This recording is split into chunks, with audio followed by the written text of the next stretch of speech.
Welcome, in front of me I have Hisense LED TV, and today I'll show you how you can hard reset this device. It's very simple. You have to grab your remote control and then tap on the menu button.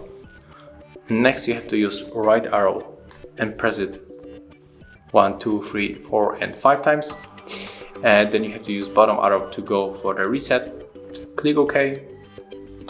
Right now we have to input your password, so in most cases it's 4 times 0, just like that. But I changed its password, and in my case it's 111. 4 times 1, and we have to press if we are sure. So if you are sure, you have to tap on the left arrow. And as you can see, the process is on the way, so we have to wait.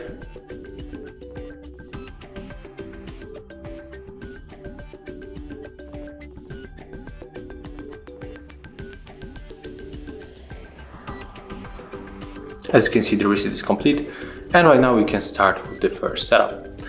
If you find this video helpful, remember to like, comment and subscribe to our channel.